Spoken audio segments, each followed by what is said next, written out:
horror fans, once again, it is me, the Horror Miser Monty G. It's time to review another horror film that I saw on Netflix. It is called The Platform, yes. Now, The Platform is a 2019 Spanish science fiction horror thriller film. Now, I'm going to have a hard time trying to pronounce this guy's name. He's the director, Gladier. Oh boy, his name is Gladier. I can't pronounce his last name. It was written by David DeSolo and Pedro Rivero. It stars Ian Masaju, Zorin, and I can't pronounce his last name, and Antonio San Juan. Now, this film was getting a lot of praise during the film festivals last year. A lot of people, some of the people I've seen reviews, or I read reviews for it on IMDb. I think a couple people have mentioned it on YouTube. I haven't seen the reviews, but a lot of people said they enjoyed this film. So I had to finally watch it. I watched it last night, and let's see what I have to say about The Platform. Now, in a vertical prison that has one cell per level, 2 people per cell, and 1 food platform that comes down every 2 minutes per day for them to feed upon from up to down. Basically, that's basically what this is. There, you got 2 people in a cell on each floor, and I would say in intervals of 2 minutes, this platform, this huge platform of food, comes down, and the prisoners have about 2 minutes to feed upon it, and then after that it goes to the next level. This is the endless nightmare of being trapped in the hole. Now, I read a few reviews of this wonderful horror movie online on IMDb, and they said some wonderful things about it, so I had to check it out to see if those people are right or not. Well, I'm here to tell you that this is one of the best horror movies I've seen so far this year. Yes, I truly enjoyed watching this film. Now, it's a simple story, very intricate. You know, it's a simple story. The acting, how well the film looks, the direction, the gluttony, and the gore is what drives this movie. It's a simple story, but everything is done very well. Keep in mind, this horror movie isn't going to be for everyone because it's slow-paced at times, but I really enjoyed it. It's about time Netflix picked himself a winner when they decided to air this lovely horror movie. Now, as I stated earlier, it's a simple plot, but it can be somewhat a bit confusing, but I'll try to explain it this way. Now, we have a tower-style prison. There's no telling how many floors this prison has. And you have 2 prisoners. They share this one level of many floors. And the only time they get to eat is when this platform of food comes down in the middle of the cell. They get to gorge on the food for about a few minutes before the platform drops to the next level. You get ready to sit next to the floor where this level of food comes down. You gorge yourself silly on it for about a few moments and then drop to the next level. And also, don't even think about hoarding any food, because if you do, you'll get blasted by either hot or cold, to the point where you could die if you don't put the food back onto the platform. So don't even think about hoarding any food as well. Now, the problem is that the prisoners on the upper levels get to eat plenty, but the prisoners on the lower levels barely get to eat anything to eat. Now, as the platform lowers to some of the lower levels, the less food that they get to eat. So obviously, this is not going to bode well for the prisoners on the lower levels. However, after spending 1 month on one level, the prisoners are randomly moved to another level in the tower. That could mean if you're on one of the lower levels, say lower 66 and lower, you could be on one of the higher levels, like say level 6, for example, where you can actually get some more food. Or you can either be in one of the higher levels, where you can eat all the food you want for about 2 minutes, and then you get to some of the lower levels, then you can't eat shit. Which can either be a great benefit or disappointing for the prisoners, depending upon where you were the previous month. Now, as far as characters in the story, we're introduced to Gore and his cellmate. Now, I have a hard time pronouncing Trimagasi. I think that's how you pronounce this game. Who they're on level 48. Now, after Trimagasi explained to Gore and how the platform works and how the prisoners treat each others, from the ones above and the ones below, the film shows what happens to them as they move from one level to the next. That's basically how this film is. We start off with these 2 characters, Gore and Trimagasi. They're basically on level 438 or 48. He explains to Gore how this all works, and the film shows them when they move to the next levels throughout the film, whether they're going to be on a higher level or a lower level. That's basically how the movie works. Now, when looking at the movie, for me, it was clear what type of message the filmmakers were saying here. When placed in certain situations, some people will do what is necessary in order to survive. We see this when Tremekasi and Gore are moved to the lower levels, and there is barely any food left on the platform.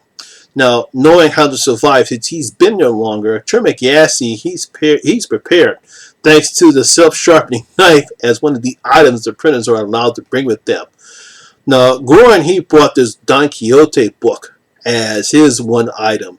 And I won't need to tell you the reason why Tremekasi has that knife with him. You leave it up to your own imagination. Now, another thing the filmmakers are trying to say here is how society can treat people of different castes.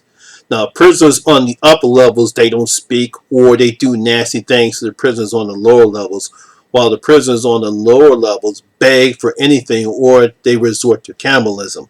That's the best way I can put it without spoiling anything. They do other stuff too, but let's just say that, these poor guys on the lower levels, they really don't get anything to eat, so obviously they resort to cannibalism or other disgusting shit. Now, first off, I love the chemistry between the two characters, Gore and Tremekasi. Now, I won't say why Gore was placed in the prison. You'll be surprised why. But he and Tremekasi have excellent scenes together. I love their banter, especially when Tremekasi explains the reason why he's in the prison. Once again, think about that sharp knife, and that's all I'll say about that. Now, along with these two, we also get some interesting characters. We have a woman named Mirthro, who is looking for her child and has an interesting way of trying to do it. We also see another woman by the name of Imaguri. I probably mispronounced this, but I won't tell why she's here. That's another surprise. If you're looking at the movie and you'll find out where she comes into it and why she's there, you'll see why. But I'll leave that surprise to you because I don't want to spoil anything. Now, all the cast is top notch, especially Goran. Now, he starts off as a good-natured man. He's willing to do what is necessary to make his cellmate happy, but as the film progresses, he changes from a good-natured man to one that will do what is necessary in order to survive, especially when we get to the third act of the film. Now, Ian Masagu does give Goran the right amount of emotion and anger for Goran, and we, the audience, hope that he can survive this terrible hellhole that he finds himself in. Now, the filmmakers do a good job of how the film looks, especially the food scenes. Now, the film looks well. The food looks well prepared. I mean, they obviously did a good job because it really looks prepared very well. There's actually scenes when the film begins about how they actually prepared the food. It's just like when you prepared the food at a I would say a 5-star restaurant, and it looks delicious. It also looks gross and disgusting, and the prisoners gorge themselves silly on it too. They also do disgusting things while they're trying to eat. Some spit on it, they step on it with their bare feet, and do other disgusting things to it as well. And once again, that's the caste system in effect with this film. Then we get the cell floors themselves. Now, I love the design. They look dingy and dirty. They're gray. There's no color. There's no brightness, no joy, just filth and sadness. Now, obviously, I'll use my imagination here because I don't see any toilets. There's this little sink that runs very water. There's nothing else in there. The prisoners don't have any other clothes. So I'll leave that to your imagination as far as when you're looking at this film and you're probably saying to yourself, wait a minute, there's no bathroom. There's no, what's going on? Ooh, boy. Yeah, think about it that way, and then you get some very disgusting things coming into your mind. Now, obviously, in a setting in a film like this, there's going to be plenty of gore and blood, and the filmmakers know how to use it. We get some decent practical effects and blood that should satisfy gore hounds, but I'll just say this is not Dead Alive, so don't expecting a huge amount of gore in this film, but when it does happen, it's good, and I like how the filmmakers use it, and I like the fact they use practical effects and no CGI was used. As far as the practical effects or the gore is concerned. No, again, this film is not for everyone, as the movie can be slow paced at times. But for me, that was used for character development and how to advance the story.